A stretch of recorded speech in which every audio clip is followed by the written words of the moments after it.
सबसे पहले तो अपन जो एक्सरसाइज आज स्टार्ट करने जा रहे हैं वो है आपकी एक्सरसाइज 12।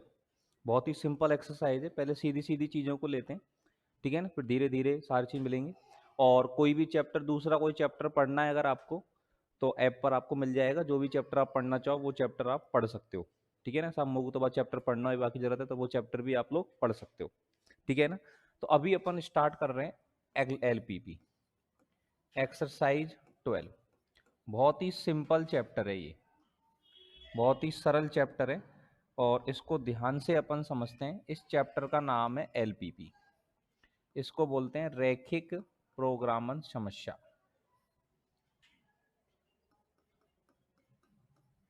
रैखिक प्रोग्रामन समस्या,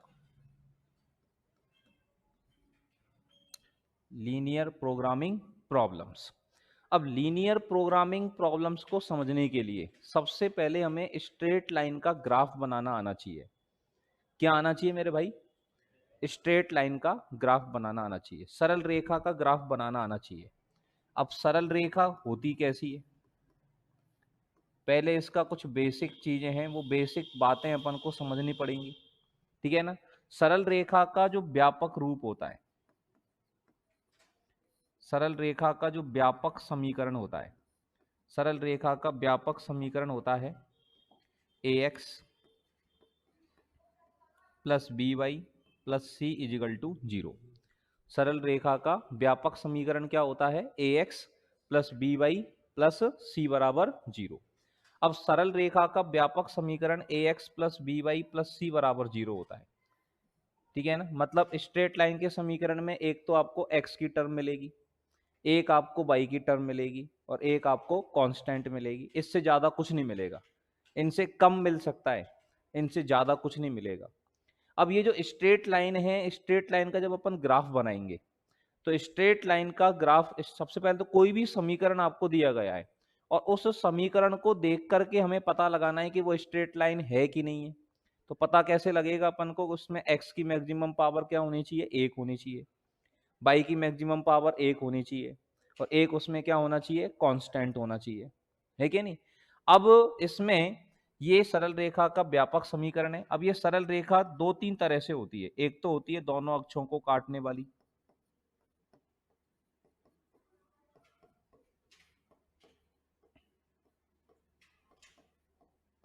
या पहले तो अभी केवल ये लिख दो आप कि सरल रेखा का व्यापक समीकरण क्या होता है? ax plus B Y plus c बराबर 0। लिखते जाओ कॉपी फटाफट फटाफट। एक तो कॉपी बना लो अच्छी सी, ताकि नोट्स बराबर से चलते रहे अपन के डेली की डेली क्लास नोट्स, ठीक है ना। सरल रेखा का व्यापक समीकरण अपन लिखेंगे ax plus B Y plus c बराबर 0। स्ट्रेट लाइन का जो जनरल इक्वेशन लिखा जाता है, स्ट्रेट लाइन का जनरल इक्वेशन लिखा जाता है ax plus B Y plus c बराबर 0।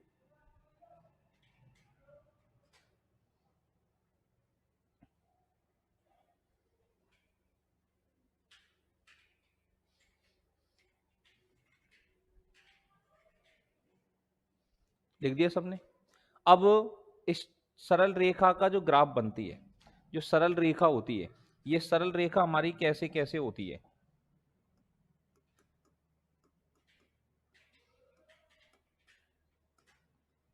ये सरल रेखा हमारी किस किस तरह से हो सकती है? सरल रेखा हमारी हो सकती है, नंबर एक, दोनों अक्षों को काटने वाली।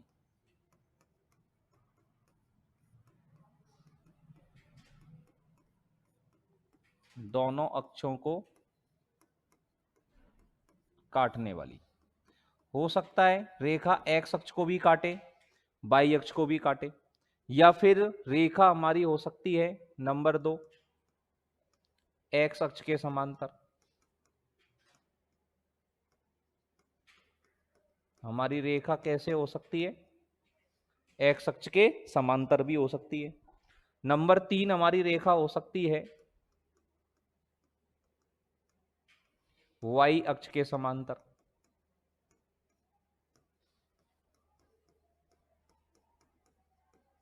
नंबर तीन, हमारी स्ट्रेट लाइन क्या हो सकती है? वाई अक्ष के समांतर हो सकती है। और नंबर चार, हमारी सरल रेखा जो है ये हो सकती है मूल बिंदु से गुजरने वाली।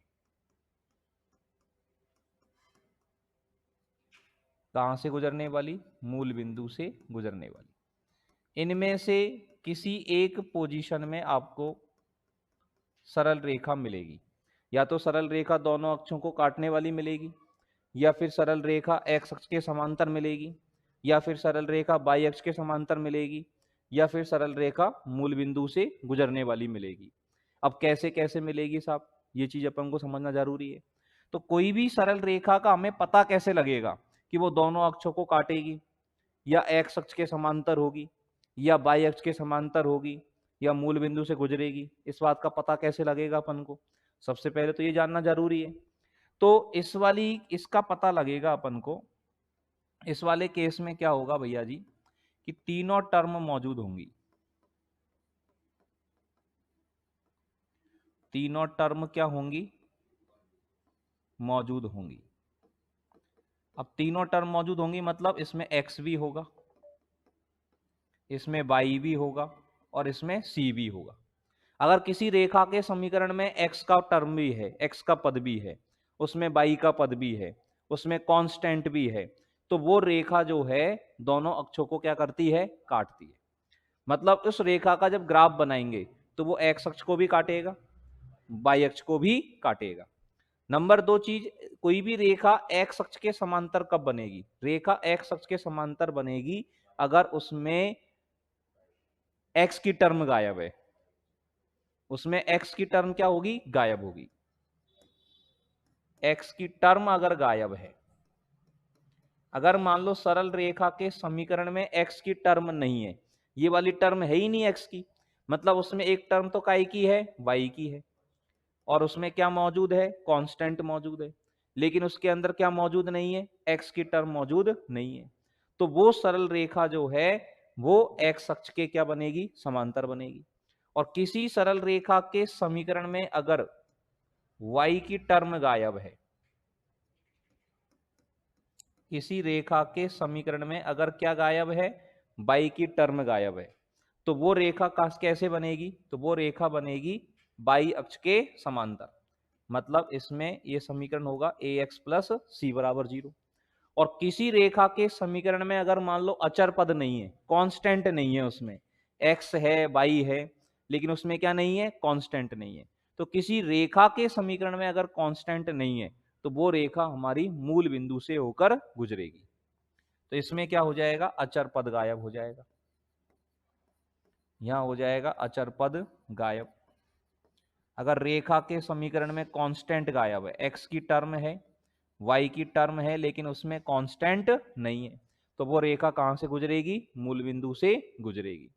पता लग जाएगा अपन को इस तरह से। जल्दी से बना दो फटाफट से ये चीजें। अब 1 1 1 एक एक का ग्राफ बनाना अपन सीखेंगे।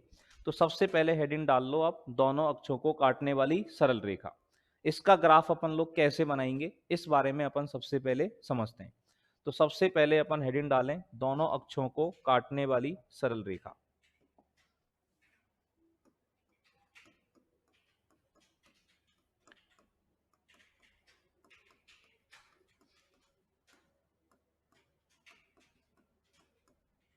दोनों अक्षों को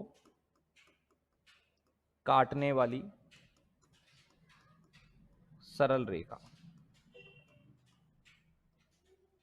तो दोनों अक्षों को काटने वाली सरल रेखा ये कौन सी होती है साहब?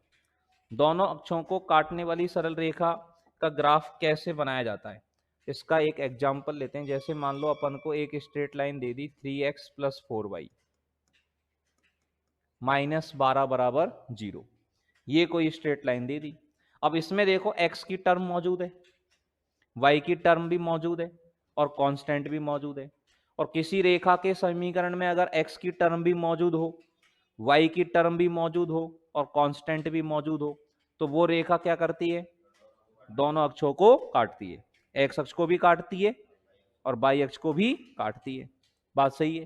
तो दोनों अक्षों को जब वो रेखा काटती है तो इस कंडीशन में क्या होगा मेरे भाई? तो एक रेखा का ग्राफ बनाने के लिए हमें 2 पॉइंट चाहिए। एक रेखा का ग्राफ बनाने के लिए कितने पॉइंट चाहिए? 2 पॉइंट।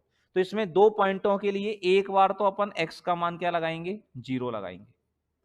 एक पॉइंट तो इसमें निकालेंगे अपन x का मान 0 लगा करके, और x का मान अगर 0 लगा देंगे तो ये तो 0 हो जाएगा। क्या बचेगा, 4y माइनस 12 बराबर 0, और इसमें 12 को बराबर में ले जाएंगे, 4y इजिकल टू 12। तो यहां से y इजिकल टू कितना आ जाएगा, 3 आ जाएगा। तो एक बिंदु तो क्या हो जाएगा, 0,3 हो जाएगा। अतः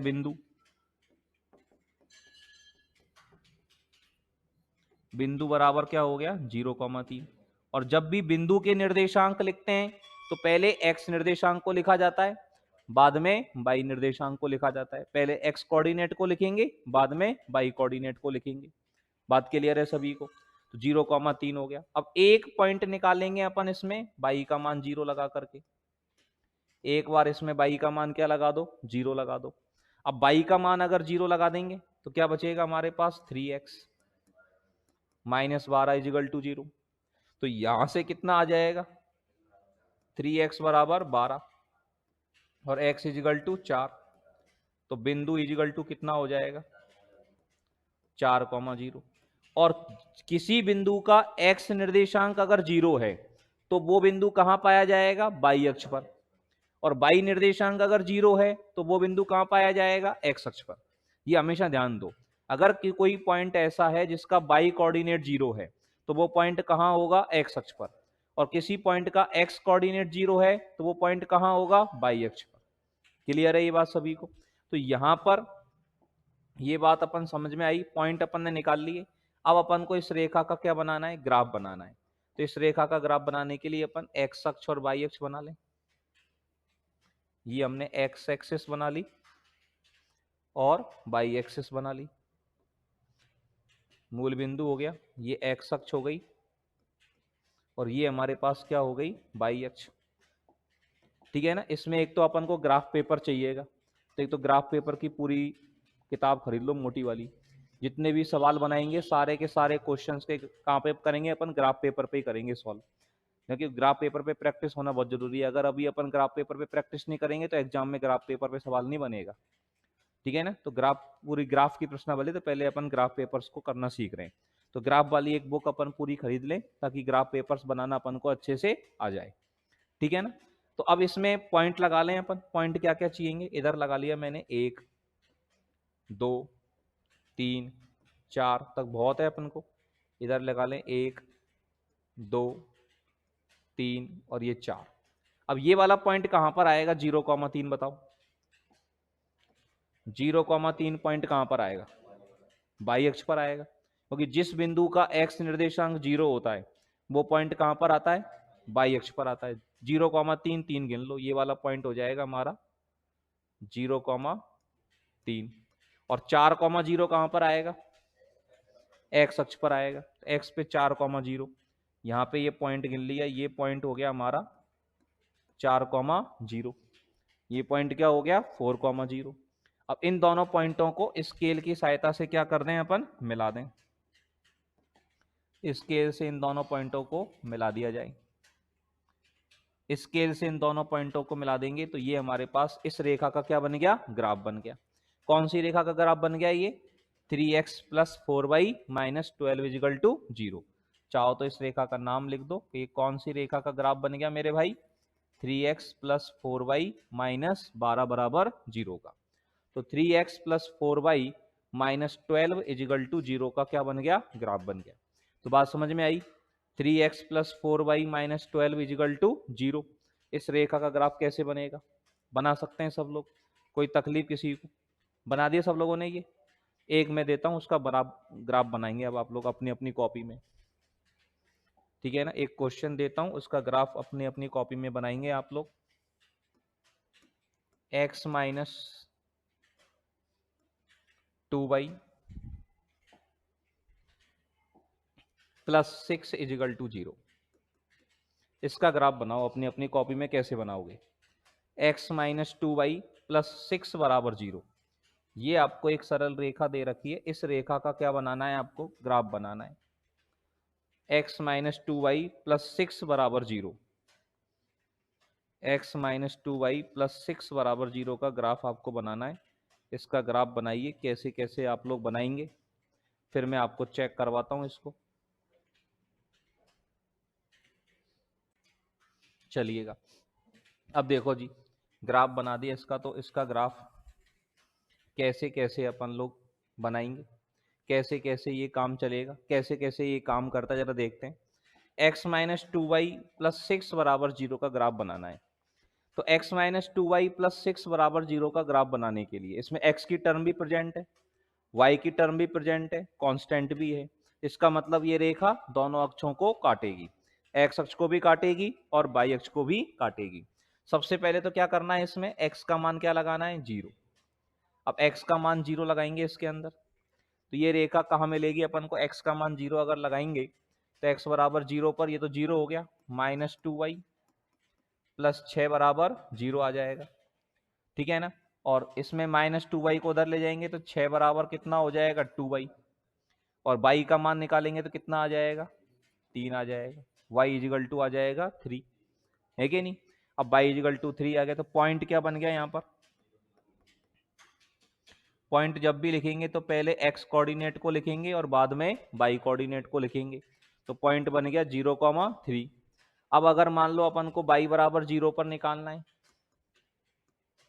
कहां पर लिखना है, y बराबर 0 पर, है कि नहीं।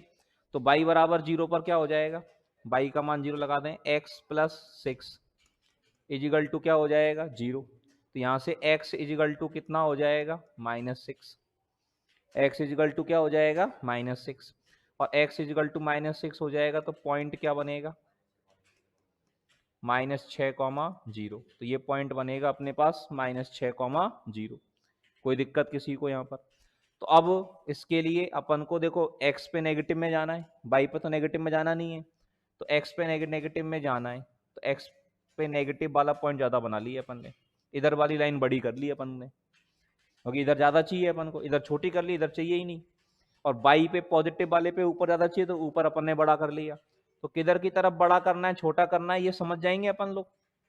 अपन को किधर की तरफ पॉइंट चाहिए उस पे देख, उसके हिसाब से देख लेंगे अपन पॉइंट किधर लगाने हैं अपन को। तो इसका नाम दे देते हैं अपन, ये तो हो गया हमारे पास x अक्ष, ये हो गया हमारे पास y अक्ष, y o y डैश। अब x अक्ष पे अपन को 6 तक लिखना है, तो यहां हो जाएगा -1, -2, -3, -4, -5 और ये हो जाएगा -6।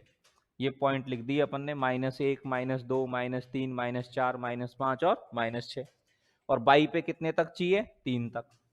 तो बाई पे 3 लिख दिए, 1, 2, 3 और चाहो तो एक और लिख दो, 4। एक पॉइंट कौन सा मिलाना है, 0,3। तो 0,3 कहाँ मिलेगा, यहां पर मिलेगा। ये पॉइंट हो गया 0,3। आ गई बात समझ में। और एक पॉइंट कौन सा मिलाना है, -6,0। तो -6,0 कहाँ मिलेगा, यहां पर मिलेगा, है कि नहीं। अब इन दोनों पॉइंटों को स्केल से क्या कर दें अपन, मिला दें। तो इन दोनों पॉइंटों को स्केल से अगर मिलाएंगे, सीधी लाइन बननी चाहिए बिल्कुल ये।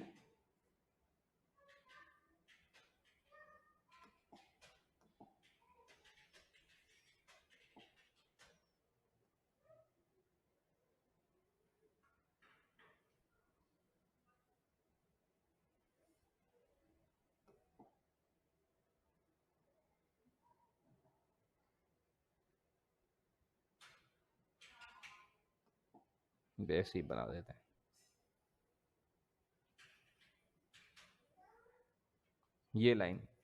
ये लाइन कौन सी बन गई हमारी, x माइनस 2y प्लस 6 बराबर 0 बन गई। ये लाइन बन गई हमारी x माइनस 2y प्लस 6 बराबर 0। क्लियर सभी को, हाँ जी, हो गया। तो यहां तक की बात समझ में आ गई अपन को। तो अभी अपन ने एक स्ट्रेट लाइन सीखी, दोनों अक्षों को काटने वाली सरल रेखा का ग्राफ कैसे बनाए जाते हैं। तो आज यहाँ तक की चीजें तैयार करो, थोड़ा धीरे धीरे करके अपन स्लोली अभी बढ़ेंगे, फिर धीरे धीरे करके टाइम बढ़ाएंगे। तो आज तो अभी अपन इतना ही रखते हैं। कल मैं आपको सिखाऊंगा कि एक्स अक्ष के समांतर रेखा कोई आ जाए तो उसका ग्राफ कैसे बनाएंगे, वाई अक्ष के समांतर कोई आ जाए तो उसका ग्राफ कैसे बनाएंगे, और मूल बिंदु से गुजरने वाली रेखाओं का ग्राफ कैसे बनाएंगे, इनके बारे में सीखेंगे अपन कल की क्लास में। ठीक है ना। अभी अपन एकदम ज्यादा नहीं निकालते ताकि बच्चों को ज्यादा नहीं निकले, कोई भी बच्चा जुड़े बाद में तो। ठीक है ना। और जो भी आपके जानकार बच्चे हैं उन सबसे बोलते जाओ ताकि सभी लोग क्लास ज्वाइन करते जाएं। ठीक है ना। अदर स्कूल्स में जहाँ पर भी आपके जानकार बच्चे हैं जो 11 से 12th में आए उनको बता दीजिए भाई कि क्लासेस स्टार्ट हो गई हैं। ठीक है ना। सभी को इन्फॉर्म कर दो, साथ में लेकर के आओ उनको। टाइम अपना बिल्कुल फिक्स रहेगा, लास्ट तक टाइम यही रहेगा अपना 7:30 से 8:30। ठीक है ना। कभी मान लो दिक्कत आती है, आने में दिक्कत हो, तो अपन घर से भी ले सकते हैं लाइव क्लास। घर से लाइव क्लास लोगे ना तो अभी आपको बिल्कुल ऐसा ही फील आएगा जैसे आप ऑफलाइन बैठ के पढ़ रहे हो। ठीक है ना। तो अभी तो आने में जब तक दिक्कत है तो आ जाओ। और वैसे तो कोई बहुत बड़ा 8:30 बजे कोई बहुत ज्यादा टाइम होता नहीं है, छोटा सा तो गंगापुर है यार, इतना तो घूमते फिरते ही हैं अपन लोग, है कि नहीं। तो घूम फिर के अपन चीजों को तैयार कर लेंगे। ठीक है ना। तो कल मिलते हैं फिर अपन लोग। ठीक है भाई। Thank you.